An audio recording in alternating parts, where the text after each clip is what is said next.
Baik, kali ini kita akan menganalisa satu kamar anak yang kondisinya seperti ini. Jadi ini adalah jendelanya dan ini adalah kamar, pintu masuknya. Ukurannya 2 meter kali 2,8 meter. Saat ini kondisinya seperti ini, jadi tempat tidur di sini, lemari di sini, dan ini ada cermin menghadap ke dalam tapi dekat dengan jendela. Ada rak buku menghadap ke meja karena tempatnya nggak ada lagi, sempit. Terus mejanya ada di belakang pintu. Kondisinya seperti ini. Terlihat bahwa di sini tidak ada bangku sama sekali.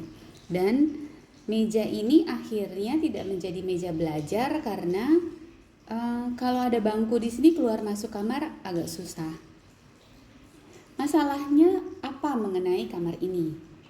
Jadi yang pertama adalah karena kondisi kepala ada dekat pintu, jadi kalau orang tua mengetuk pintu atau keluar masuk memeriksa anak, itu kondisinya kurang nyaman buat anak karena kepala dia dekat dengan pintu. Selanjutnya juga adalah cermin yang berada di dekat dengan jendela ini akhirnya memantulkan kondisi kamar ke luar jendela. Dan ini kurang bagus karena kebetulan ini kamar anak perempuan, jadi privasinya terganggu. Selanjutnya meja yang ada di belakang pintu ini menyulitkan untuk menggunakan meja secara nyaman ketika pintu sedang dibuka. Itu sebabnya di sini sekarang tidak ada bangku dan mejanya tidak berguna. Rak yang diletakkan di antara lemari dan meja kebetulan menghadap ke meja. Itu membuat buku-buku yang ada di dalam rak ini jadi sulit buat diambil karena mengambilnya harus dari kolong meja karena dinding sebelah sininya ini dinding rak, jadi mengambilnya dari sebelah bawah meja. Itu kondisi kamar yang kurang menyenangkan. Lantas bagaimana cara memperbaikinya? Begini seharusnya. Yang pertama adalah kepala tempat tidur itu jauh dari pintu.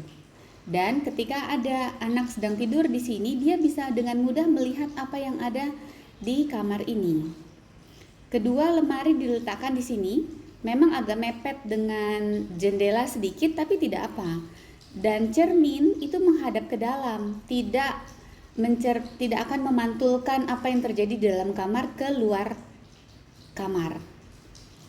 Kemudian, meja diletakkan di sini sehingga lapang dan mudah dipakai meskipun pintu sedang dibuka. Rak diletakkan di sebelah sini menghadap ke pintu sehingga mengambil barang-barang juga mudah. Dan karena susunannya seperti ini, sekarang kita bisa meletakkan bangku.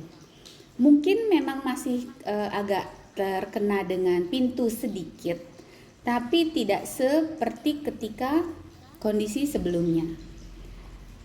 Bagusnya dengan kamar ini juga adalah ketika sedang tidur, anak bisa melihat ke seluruh kamar dan rak dan buku yang ada di rak bisa terlihat dengan mudah.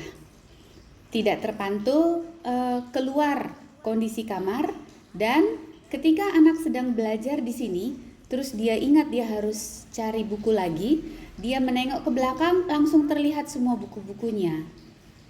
Ini sebaiknya perubahan yang disarankan, tidak ada uang yang harus keluar untuk memperbaiki kondisi kamar ini.